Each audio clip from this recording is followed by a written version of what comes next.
answering the question and yeah, giving as much information as I can. Cool. Hey, everybody. My name is Carlos Torres. I graduated from UCR with a bachelor's in microbiology. And currently, I'm a senior manager for regulatory affairs for US advertising and promotion for AbbVie.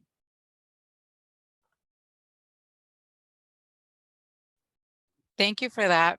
My next question is, please share a little bit about your career journey since your undergrad degree. If you could go back and give your 20-year-old self some career advice, what would that be? And we can start off with Carlos. Yeah, sounds great. So I actually am a first generation college student. And so working in the pharmaceutical company wasn't really in my forte. None of my mom didn't know anything about it. And I really learned more about it during my last year at UCR through my microbiology master's program, right? Or the final class that you take for your upper divisions, where you are actually doing hands-on projects, doing more research-based projects. And that's actually where Gilead came to talk to us. Gilead Sciences being one of the big pharmaceutical companies in the industry right now. And so they came to talk to us. I learned more about drug makers and what they do, and realized how much science goes into all of that, with R&D, making sure that the product is good, and working with the FDA, which I'm sure a lot of people now know because of everything that happened with COVID and what's currently going on with COVID. But I didn't go work with them right away. I was a bit apprehensive. I was actually working at the yogurt land that's over on University for quite a while before I decided to transition over.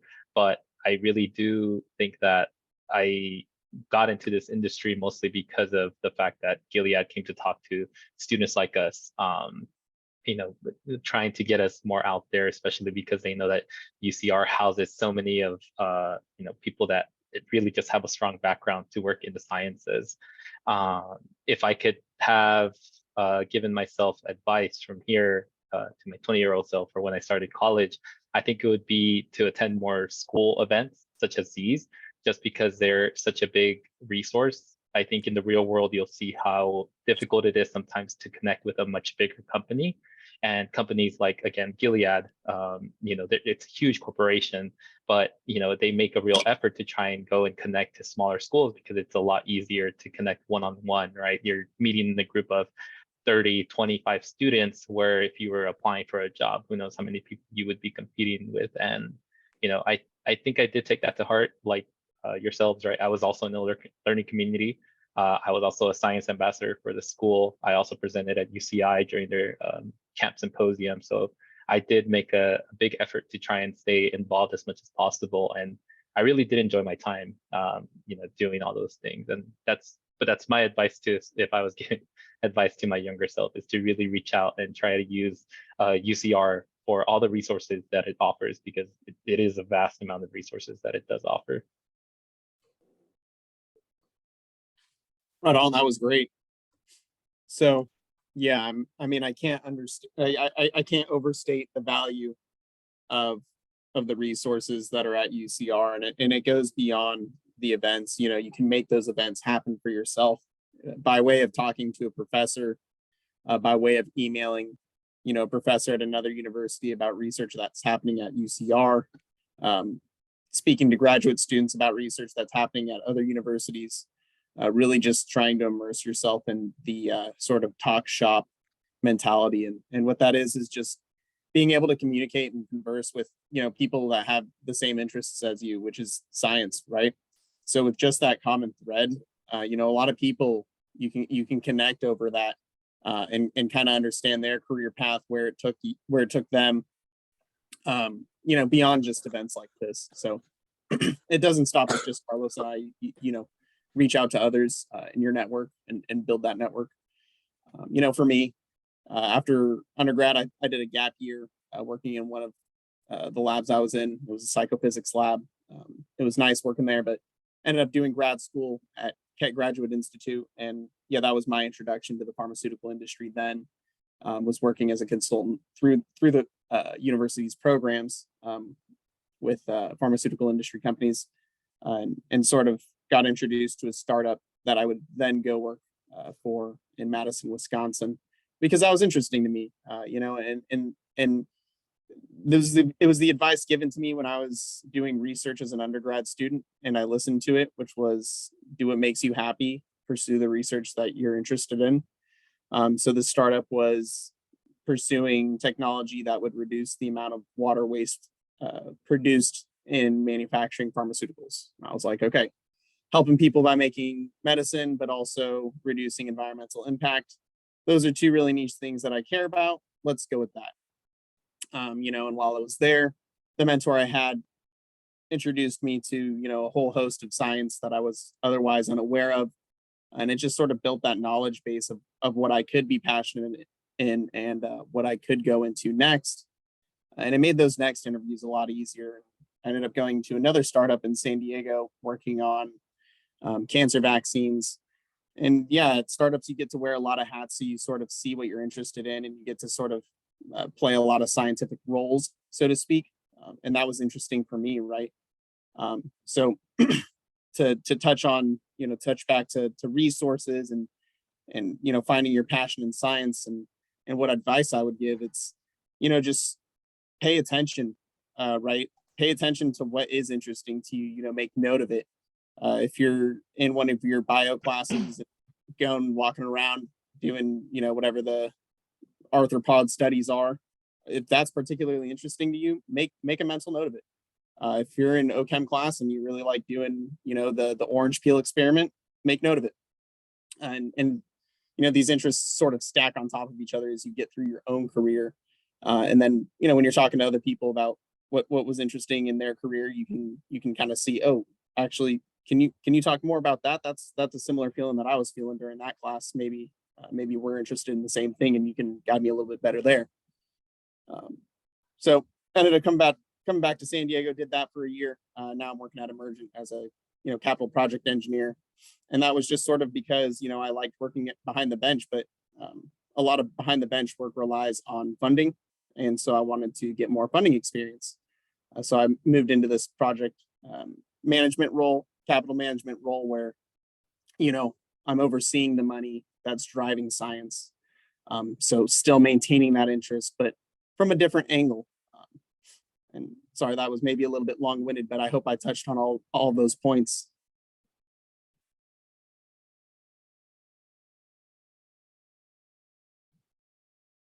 All right. So my third question is, please share the top 3 to 4 skill sets you utilize the most in your field and recommendations to develop them. And I think a lot of our students joined between question 1 and 2. So if you could just reiterate what position you are in right now and the industry that you work for as you answer this question, that would be great. And we'll start with Carlos. Cool. So the 3, right? 3 or 4. Okay. Yeah. So I mean, my number 1 that we use every day, right? And I'm sure it's pretty cliche, right? Is communication, right? Communication is always good. I think that CNAS or people in the sciences sometimes are seen as not being able to communicate as well because we have such big technical jargon that sometimes are involved when we're doing our laboratory work and our you know, what we're studying. But I think that communication is probably the biggest thing that I use every day, just because we are talking to so many different people and so many different groups. So I think it's important to just, you know, in addition to your classes, right, to just be more active in stuff that you're doing outside of classes, but not only being like, you know, for example, not just like joining the club, but trying to actively take part in a leadership role in the club so that you're able to communicate and talk more to different people. Because it's a lot different from the way that you would talk in a classroom setting, right? It's taking a little bit more of a different role, but if you are able to accomplish that, you are going to be able to talk to members in a meeting and trying to communicate and trying to get your point across without, you know, giving this high level sort of complicated explanation about things. The next one for me at least would be risk analysis. This is what we do a lot every day in advertising and promotion. because like Abby said, right, to repeat what we do, right, I'm currently working at Abby, which is a pharmaceutical company, and I'm in charge of regulatory advertising and promotion, which I'm sure if you've ever watched the daytime news, right, you see those drug commercials come on screen. All of those drug commercials come with such big guidances from the Food and Drug Administration. And the issue is that the FDA does not provide a yes or no guidance for us. They just provide something that says, you should do this or you shouldn't do that. And because of that, we really do need to make a judgment call. And I think that risk analysis, we do ourselves every day, right? Am I really going to make that long drive tonight because I'm tired? Or, trying to see what the ramifications of one decision are based on, what it's going to entail a couple of days from now. But I think learning how to plan out your decision making converts over to risk analysis and really helps you out in at least a position like this. But also in a lab, right, laboratory setting, if I add too much of this, what is it going to go down, and how is it going to affect my yield and all of that? And so I take risk analysis pretty seriously in my job, at least trying to figure out what the government wants us to do. And creativity, I think being creative is such a big thing in your job, because you want to be able to, again, think outside of the box, right? Everyone appreciates a different perspective, a point of view. For example, when we're making commercials, right, we are constantly giving feedback on set and trying to provide different ways to elaborate on what a drug does or what kind of benefit a consumer would receive from getting that pharmaceutical product. But you got to think of it on the fly. You got to be creative, because not everybody wants to read something that's on your label, right? When you take out that packaging and you read that, there's other ways of phrasing it, but that creativity needs to stem from yourself, and you need to be able to be creative in that setting, but also feel comfortable getting your creativity out. There's a lot of different pathways that you could do that, but one of the ways I make sure to do that is just by taking time out of your work. So, outside of school work, trying to do something that you like Brian was saying, right? Trying to see what you actually like to do and trying to extend further out. Thanks to this position from advertising and the promotion, I actually started a small business doing a card game now. And it's taken me out of my comfort zone, because now I'm having to make social media related to that. But all that goes into my job, because I also work with social media for Abby in advertising and promoting our drug and pharmaceutical products. So really trying to take that creativity, that communication, and that risk analysis, and making it all come together to perform my job a lot better. Thank you, Carlos. Brian? Yeah, that was really good. I liked each of those. To get into some concrete science skills that I think are really helpful. You can explore them in your own time. Maybe you'll have a shot at joining a lab and getting hands-on practice, but otherwise good to read papers on anything PCR related. The more you understand PCR, best practices, behind the bench, understanding the data, that's a serious skill that if you have it on your resume, everyone's going to look at it and be like, yeah, we need that. You can find dozens and dozens of jobs only knowing PCR out of undergrad. And you can do that, in the meantime, while you're pursuing something more interesting. So then you start stacking those skills towards maybe a higher pay grade position or more prestigious degree, whatever that may be. PCR, very good one. The next one, kind of also similar to that, is flow cytometry. That's another powerful tool. I don't know if it's actually introduced as much in undergrad, but this is really good for sort of cell gating and cell sorting. And you can do a number of assays using flow cytometry to sort of sort cells by whatever reactivity they had to a certain reagent, this, that, or the other. Happy to answer any questions on that or provide materials if that's like something not taught. I'm not really sure these days, because it's been a little bit since I've been in school and undergrad. Another skill would be baking. Yeah, kind of funny, but like baking is really good because it shows you have to follow a recipe, and baking's pretty precise. If you mess up one of those ingredients, it's going to come out kind of funny. And that's sort of science. You do an experiment that's supposed to be repeatable, and you're following an SOP, standard operating procedure, but then you look at your data and you're like, well, why is theirs looking way different than mine? It's the same thing as when you're baking a cake. Why is my cake, you know, this shape or this type when it was supposed to be a completely different thing? You get good at baking. That honestly, some of the best colleagues I had in grad school, their favorite hobby was baking. So, and to get a little bit away from the science, more so life applicable skill is time management. I know it's usually hammered on pretty early, but actually understanding how you time manage and understanding your own, flaws, just being honest with yourself and how you manage your time is a huge skill in itself. Like, if you're going to read a chapter of a book, don't tell yourself it's going to take an hour. If it's going to take you 2 hours, because you're only hurting yourself in that scenario. And coming to grips with that is tough. Seriously. So the next one, getting back into the science skills, read papers, digest papers, but more than that, papers are written because scientists generate data, and data is made into information. And that information is displayed either in charts, graphs, or tables.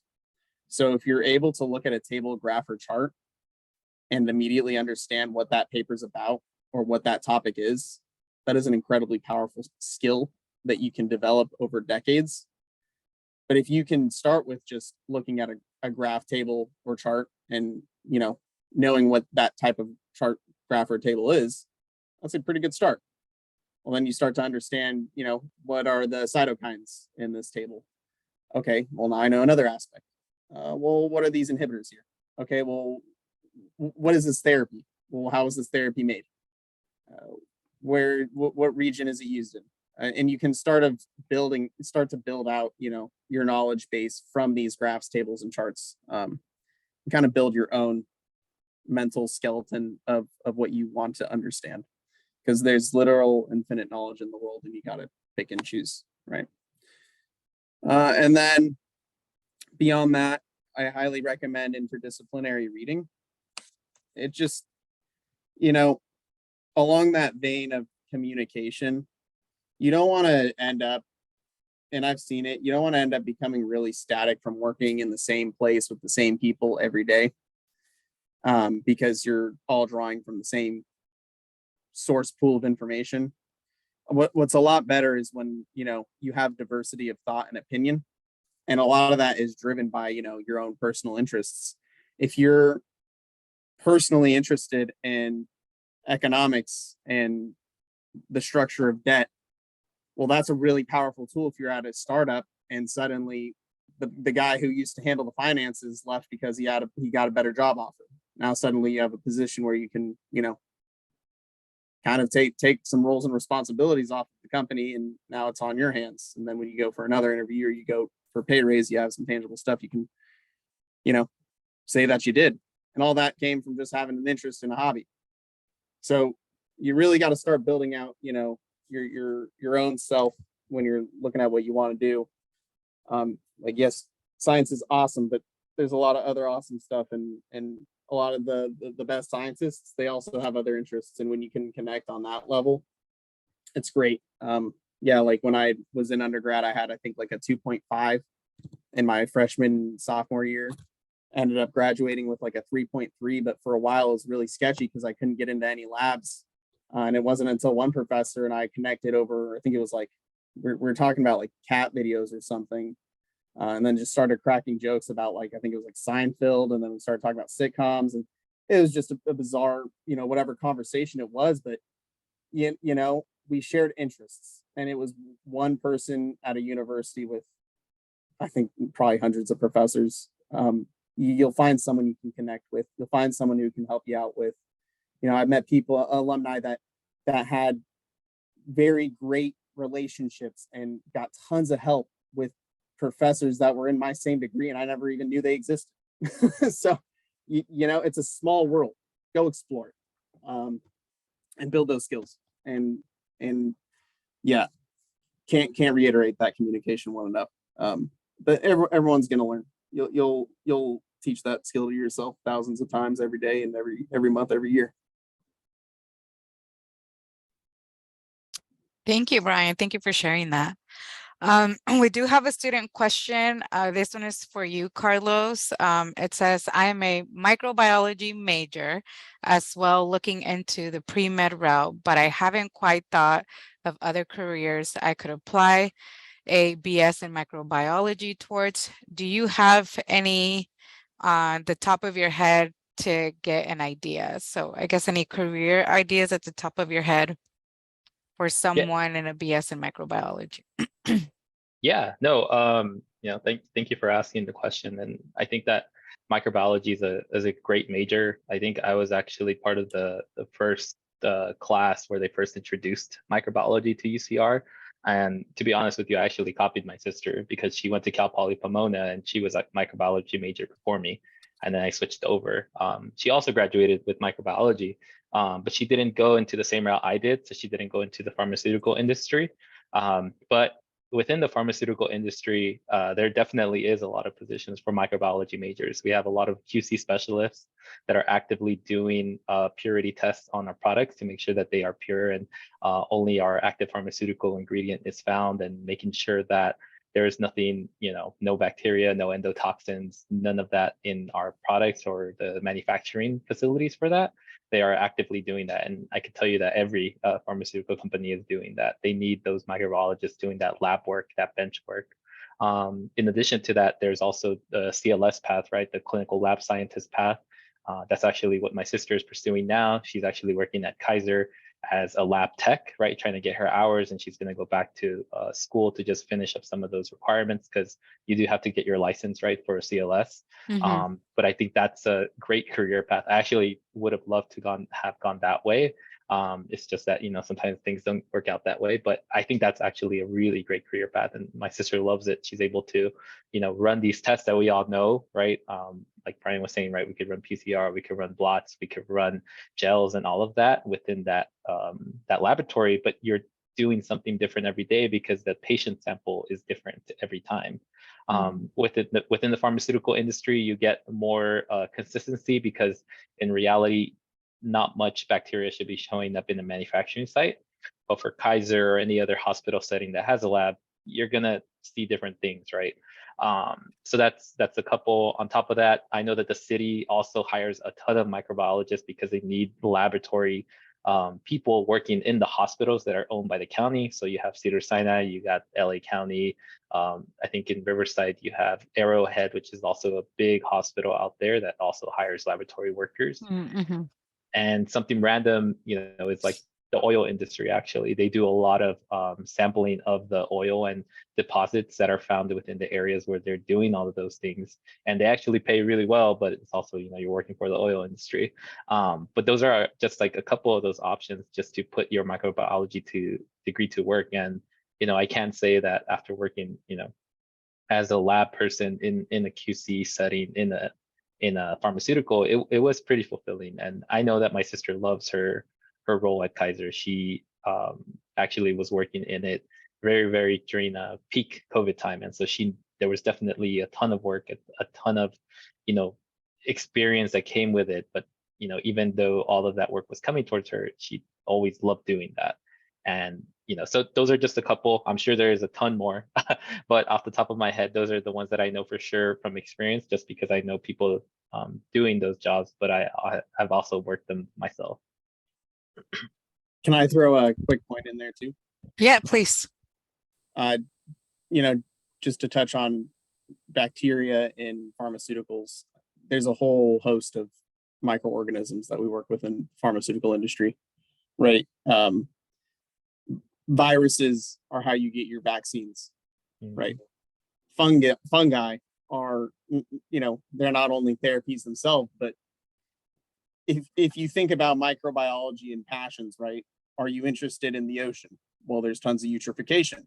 There's microbiology, there's microbacteria that can essentially reverse eutrophication and can be used to restore the oceans. You can use fungi in place of fertilizer to reduce that runoff to the oceans and reduce eutrophication that way. If you're interested in virology, you could travel, with that bachelor's in microbiome, you could travel to another country and learn about endemic viruses there and do grad school there. That's a really exciting thing to do.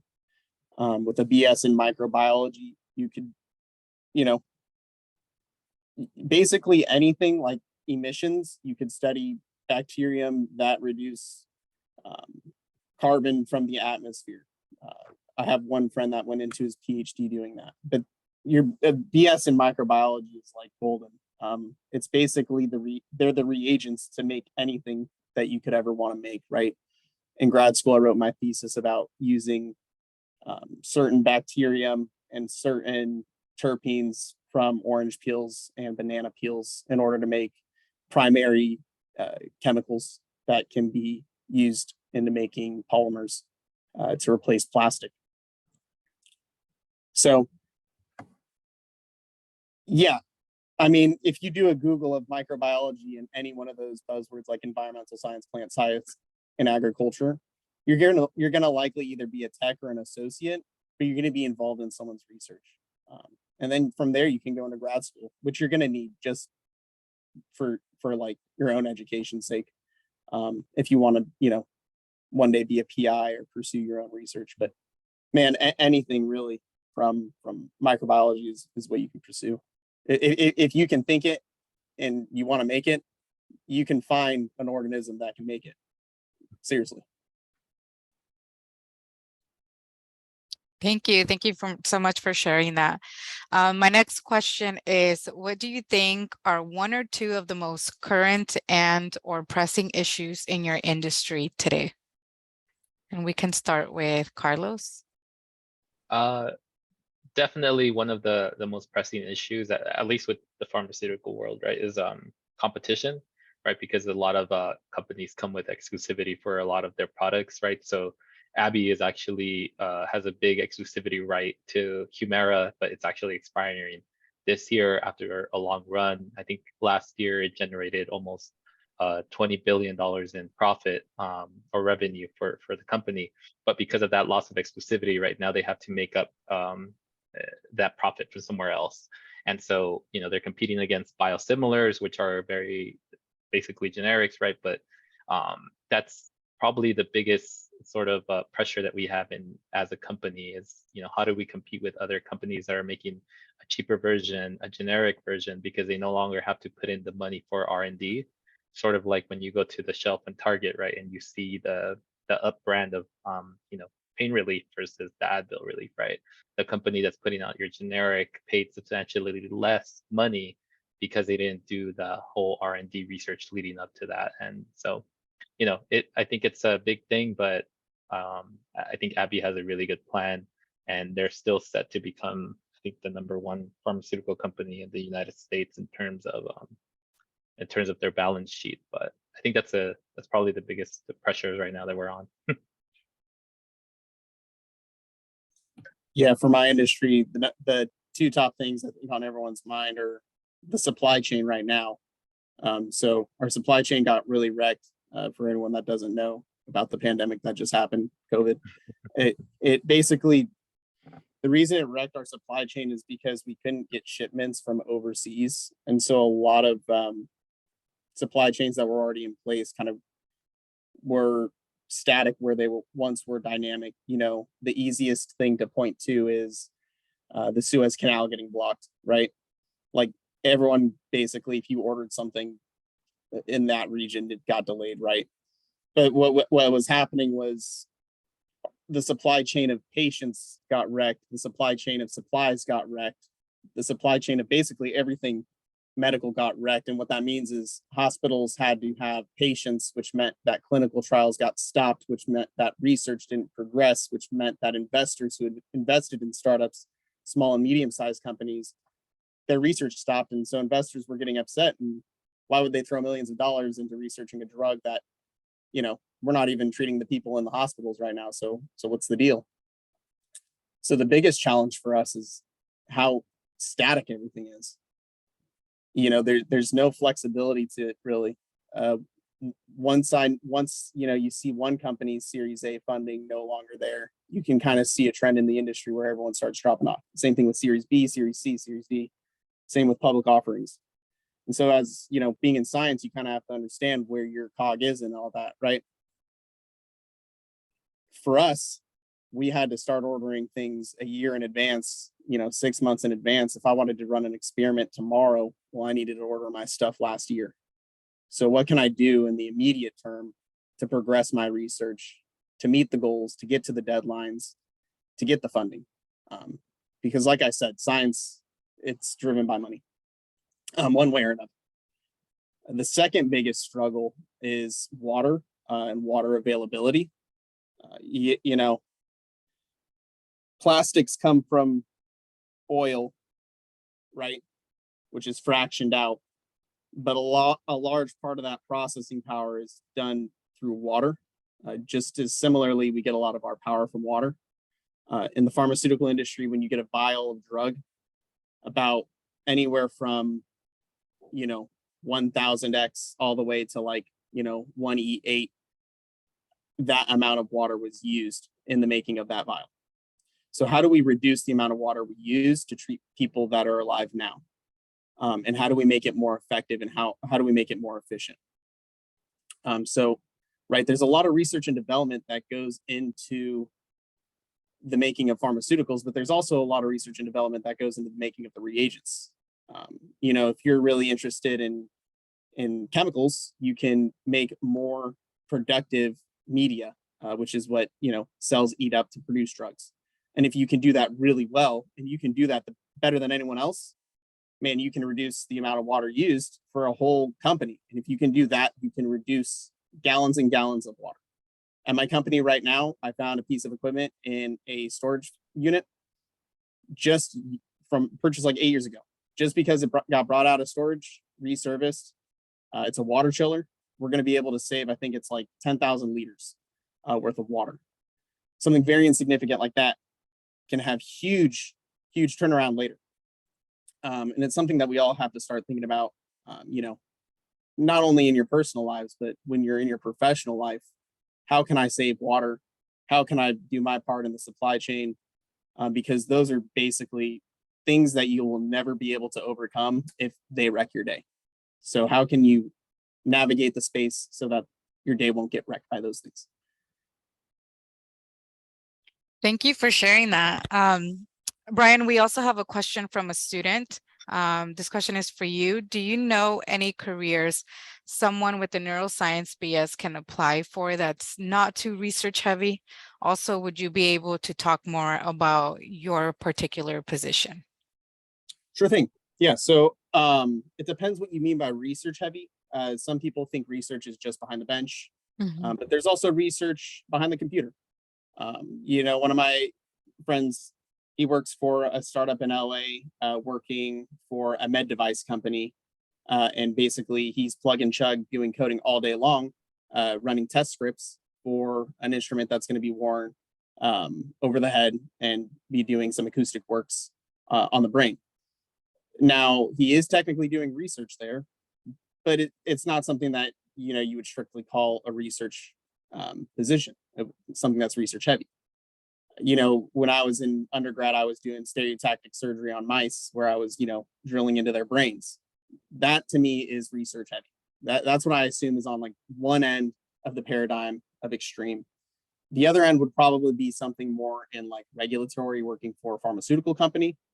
You know, marketing for a neuroscience or a neuro-based drug is great. I've seen people go into technical writing for brain-based topics. I had an undergrad buddy, he ended up pursuing a PhD, but in biomedical devices, and he's basically trying to make a diagnostics instrument, and all of his research is done similarly like in a computer lab, where people just come in and then they put on his helmet and they do it that way, and he takes recordings. You know, it just depends on what you consider research heavy, and how willing you are to go away from science, right? Because it's a paradigm. You just gotta kind of have to pick. And then to talk more about my particular position, yeah, so pretty much I talk to all the directors and associate directors at my facilities, as well as the other facilities, and I try to increase the capacity of our facilities, as well as make sure everything is sound from an engineering standpoint, whether that is ensuring that the instruments are available, ensuring that, if we need upcoming instruments for upcoming projects, that they're onboarded appropriately, because, not everything is just is just 100-volt. You need to make accommodations. Some instruments require air, CO2, nitrogen, all that. So making sure that, whatever you need to run the instruments or are present, run the experiments, that the instruments are there. But beyond that, ensuring that everything from, because we do preclinical work all the way through clinical manufacturing, making sure that that is done smoothly, right? Because when you work at a facility, a lot of scientists, they like to hoard their own stuff because there's shared resources, and then there's, well, I need this instrument on this day, so if I hide all of the instruments equipment, the day before, then I can run it. And just kind of communicate and make sure everyone is on the same page with that sort of thing. So I plan, design, and budget for projects from 5K to 500K USD, and essentially help move along the science for our preclinical through clinical manufacturing, which my current company, we do emergency health vaccines. So trying to respond to potential pandemics, developing facilities that house hosts of vaccines for emergency response. So COVID doesn't happen again, hopefully. Fingers crossed. Thank you, Brian. Okay, so our last preset question, we'll start with Carlos again. What might make students in various science disciplines stand out as they prepare for internships, jobs, or grad school? Yeah, I think that it would be, and again, right, I like to speak that we should really get out of our comfort zone, right? Because we don't want to be, typecasted as a CNAS major all the time, right? And so one of the things that, I try to do a lot is, I know I had mentioned that I worked at Yogurtland, right? But I bring that up almost in every interview I've ever been at, because it shows the person that I'm talking to that, I could think fast on my feet, have worked well in communication, and have actively been trying to perform good customer service. Because a lot of the times our roles, whether it be in the pharmaceutical industry, in the office setting, any of those, a lot of it's customer service, right? A lot of it is how you're interacting with people in your group, other groups, external folks. I myself, right, I work with my medical team, I work with my legal team, our compliance team, but we also work with our marketers, which are external agencies, right? All these creative minds that think a lot more differently than I do, because I'm looking more of the science and they're looking more of what color should I use for this, promotion? How should I set this? What fonts and all that stuff? But we're able to conversate and talk to each other because I'm able to, communicate with them. But I also do things out of my comfort zone to do that communication, right? I want to be able to talk to them very well. And so, my recommendation, if you're still in college, right, is to just try and get involved with more of the programs where you could, again, right, talk, interact with different people outside of your major, right? Take a class that is outside of your comfort zone and be able to think of an anecdote to use for it later. At UCR, I took dance, right? I think that's one of the arts requirements that you could take. I took dance, and then I took, I don't think it was introduction to filmmaking, but it was one of those where you would be performing in front of students, right? And it's really just trying to get out of that so that you could have something different to talk about during an interview, or you never know who you might meet in your position that is actually like an expert in those things, right? Again, right, I just like I said, right, I started a small business this year, and that definitely has gotten me to talk more on camera, talk more like making TikToks, making Instagram, and making Instagram reels and all of that stuff. But all of that has helped me with my job because that's what I do on a daily basis, right? I like a social media posts, how we could communicate better. But it also puts me in the shoes of the marketers, because talking on camera is very difficult. Trying to follow a script is very difficult. And I wouldn't have known that unless I was trying to do it myself and stand in those shoes of the person that is managing all of that. But yeah, I think that making sure to try and get out there, go do something. I hear a lot of people do stand up to really try and get, or improv to try and really get their conversation out there and be able to communicate without really like big hesitation. But, I think joining the club works just as well because you're going to be tabling, you're going to be communicating to members. If you take a leadership role, you're going to be talking to outside organizations, if you're going to do like fundraisers, if you're going to do food banks and all of that. And, some of that I did at UCR. I was, in the American Red Cross Club. And in addition to the CNAS ambassadors, right, we did a lot of stuff that had to do with external facing folks that were donating money to the school. But yeah, I think that's something that is going to set you up to be well-rounded if you want to make sure to be more than just classes on your resume. Thank you. Brian? Yeah, just can you repeat the original question? Yes. So what might make students in various science disciplines stand out as they prepare for internships, jobs, or grad school? Okay. For me, the things that always stood out were during the interview, I'd always ask what their favorite book is. That's helped me 3 times, like specific instances. That was always my last question. But then following it up with like your first day of work, you're like, oh, hey, I read that book. And then boom, instant first connection, your first day of work. So usually they say you have like a buddy, but then you'll have like 2 buddies and you're doing twice as good as an average onboarded employee. So that's a good question if you want to see it. Otherwise, on my resume, I have like 2 drawings. One that's just like my personal favorite, and then another one that's like an engineering drawing, just to demonstrate that I can draw and also that I have interest outside. And that's usually another thing that's brought up during, as a standout thing after the fact. Another would be volunteering, but saying it in a way that it's, personal to you, right? Like for me, when I was interviewing for after grad school, one thing that I would tell people or I had on my resume was like, I taught classes for this specific software that I had to learn for this specific project. And I hated that software, but what I did was I taught classes in it so that I could raise money. And I made people during those classes fill out cards for the Children's Hospital of Loma Linda. And I used that money to get kids gifts for that Christmas. And then instantly it's like, okay, this guy can use resources like that are available to him. Even if he's really hating his job, he'll find a way to get it done. And those aren't my words. That's what the guy who actually hired me said to me, after the fact.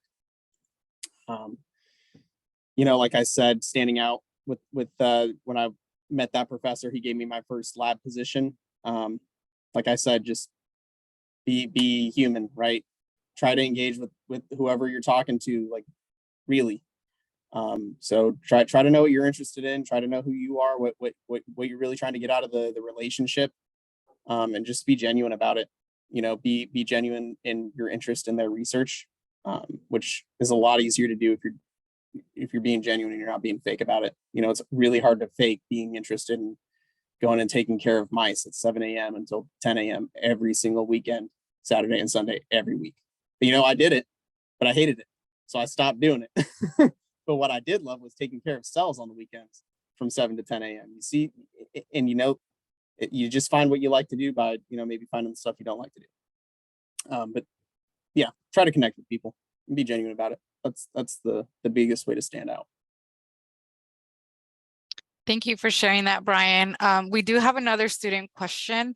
The student said, I'm currently pursuing a BS in biology and was wondering if the panelists know of any careers that have to do with biotechnology that biology majors can get into. And also, what are some careers in regulatory affairs and or research and development that biology majors can look into?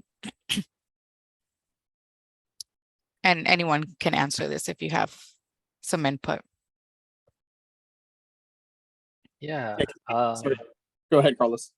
Yeah. Thanks, Brian. Yeah, I think to answer like the first part, I think.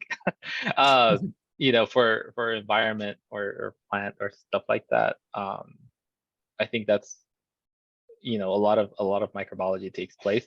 I'm not sure if I have too much experience knowing that, but I know companies like big corporations, right? Like Monsanto, do a lot of bio major hiring because they know the process of growth for plants, and they know the background about how to make plants become better at growing, better at producing crop. So Monsanto is a big one. And then the Wonderful Company, which is in charge of making Fiji water and almonds. They are also a really big company that does a lot of environmental work, environmental science, plant science, because they're actively farming, right? They're doing more than that, which is kind of funny, right? The Wonderful Company. But yeah, they're based in Los Angeles, actually. So they're a really good resource. And then what was the second part, Karina? Sorry. Yeah, the second part was, and also what are some careers in regulatory affairs and or research and development that biology majors can look into? Got it. Yeah, I think that, some careers in regulatory affairs, mine deals more with like the advertising and the promotion of pharmaceutical products. But the way that I got into it was just doing regular regulatory affairs work, right? So looking at what companies do to submit their clinical trials, looking at how the product is manufactured, because all of that goes into like this big application over to the FDA that they look over. And that's really a lot of what the work is, right? There's a subset of knowing what a clinical trial is and how it works, and then the subset of meeting the FDA's expectations for something to be safe and effective for human use. And, all of that really comes down to, just understanding how a process works. But I think that we all get that when we are in CNAS, because we understand the way that our labs work, right?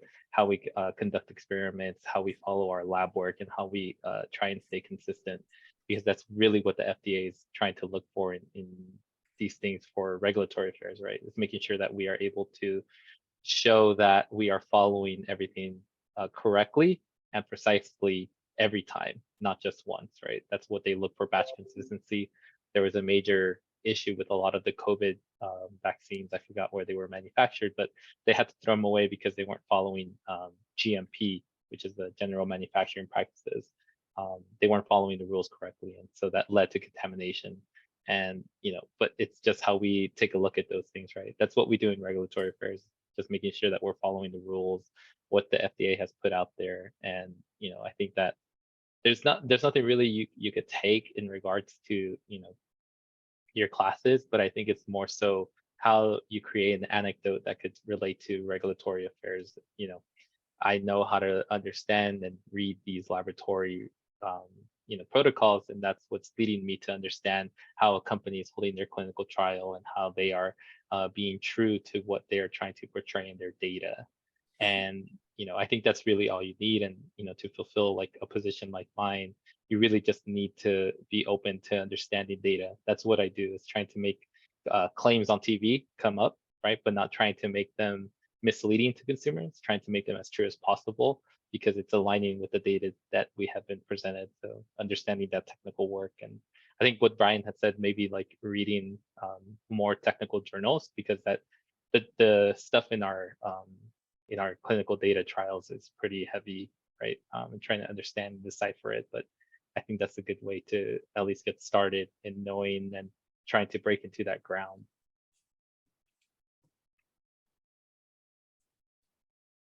Thank you, Carlos. That's super helpful.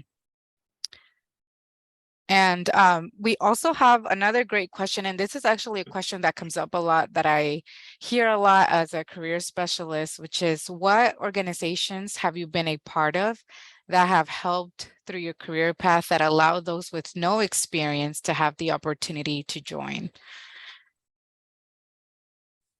And again, whoever wants to answer first.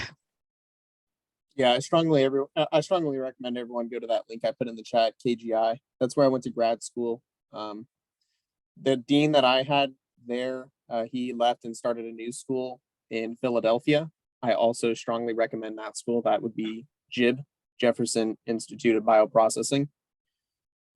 if you want to write that one down. But I'm preferential to KGI. I'm still close with the dean of who's the student affairs. She's now the dean of the medical school, as well as the new dean that replaced the one that I had, Sue Behrens.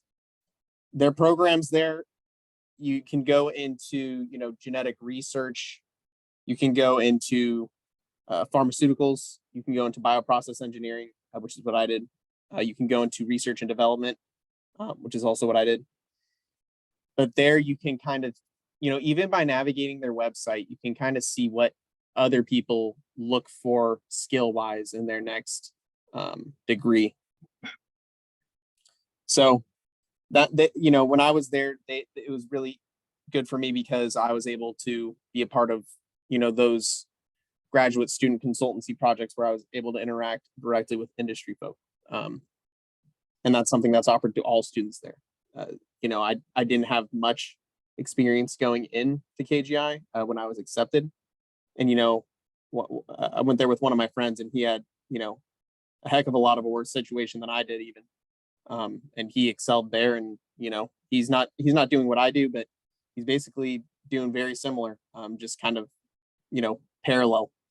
But that's the case with all of my colleagues from that grad school. We're all in sort of parallel, different, but niche, but particular to ourselves kind of careers. So that's number one organization, KGI for me. Number two would be Jefferson Institute of Bioprocessing. Yeah, and I think for, at least for my end, right, for regulatory affairs, there's a couple of organizations that I've been involved in. So if you're in the OC area, there's OCRA, which is the OC Regulatory Affairs Network, and they do a lot of, you know, it's just regular regulatory affairs people getting together, talking about any changes and trying to introduce people to the career path. They're really open to new members, and they're a great organization. I was also involved as a vice president of programs over at SDRAN. They're the San Diego Regulatory Affairs Network, which is also actively trying to just get people to be a part of regulatory affairs, introduce them. They actually also have a really great mentorship program where they take in, you know, if you wanted to join as a college student, you can. They offer great discounts when you're a college student. And I think that's something to remember, is that a lot of conferences and a lot of these things offer really, really steep discounts when you're a student. There's a big conference called like the DIA Conference for Regulatory Affairs Professionals, and they also offer a really big discount for students, but they also teach a lot during that yearly convention, because they are also trying to get new graduates more involved and trying to introduce them as much as possible to that organization. So yeah, DIA is a great one. I've joined, I've gone to their conference. SDRAN I was a part of, and OCRA is a really good one if you're actually in the OC area. And I think aside from that, those are the ones that really helped expand my career. I also did a master's program in regulatory affairs, but you don't need to get a master's program in regulatory affairs. I think I just got it just because my company was paying for it, to be honest. So, you know, I think that if you have the know-how and you like your career and you would like to expand further to see how a pharmaceutical company works, and if you like trying to work with what the FDA has provided, I think that it's a great career path to take. And aside from that, you know, the regular school ones, obviously, right, learning communities provides a good pathway. The CNAS Science Ambassadors provides a really excellent pathway to introduce you to more people. And yeah, I think those are the heavy hitters that I've used and have extensively used when I was in college and outside of college. Thank you, Carlos. That's super helpful to know.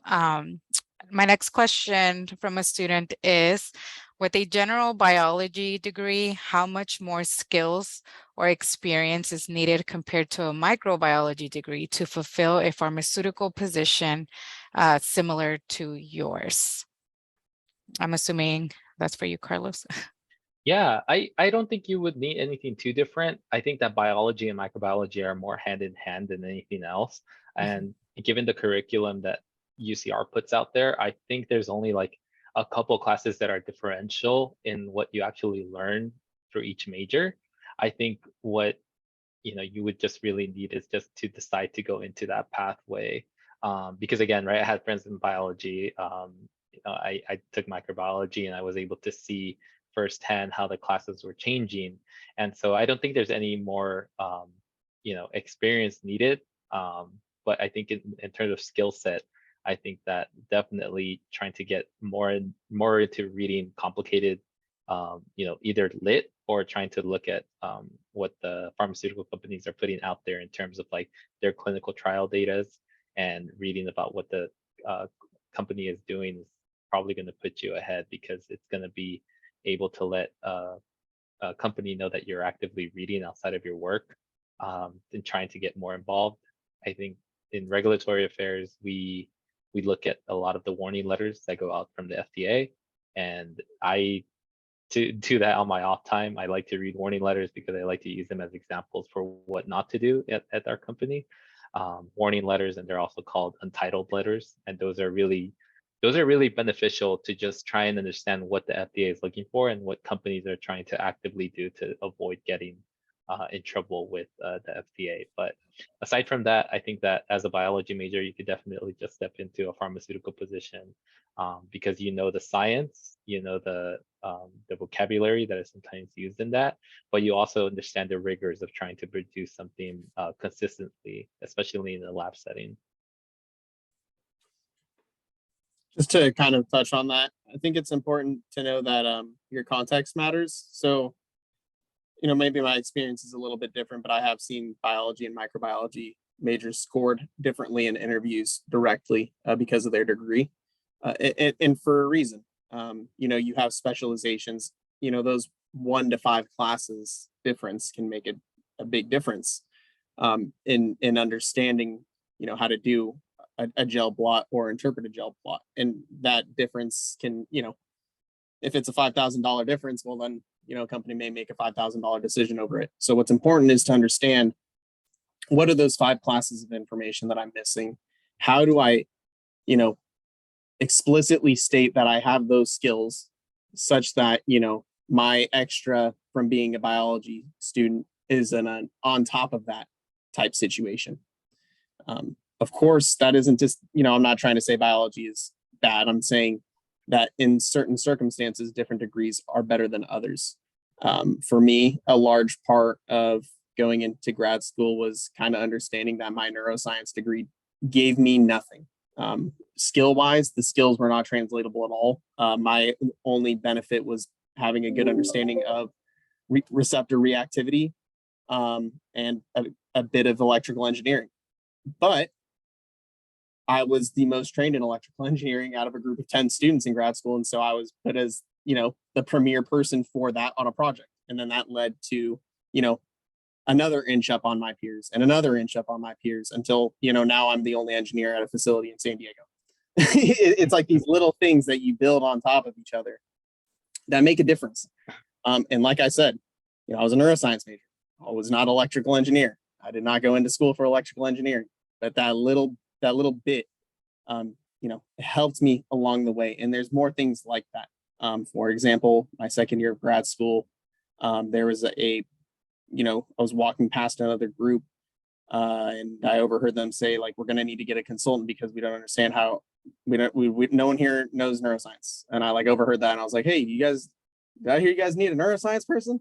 And it was kind of funny, they're like, yeah, we actually do. And they asked me to draw out the brain for them and, how to do a drug cannula and where it would go if it was going into, this specific chamber. And it's like, okay, now I'm doing this consultancy with this group. And, later on, they ended up helping me write another paper. And then another person from that group ended up helping me on my, corporate finance class. But, these little things here and there, you got to understand who you are. You gotta drop the ego of what you need to work on.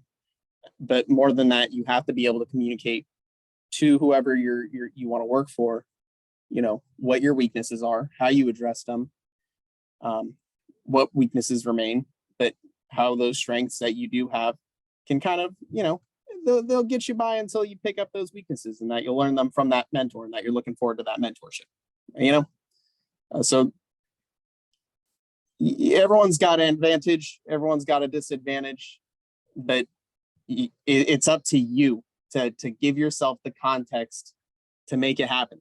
And yeah, I mean, it's possible.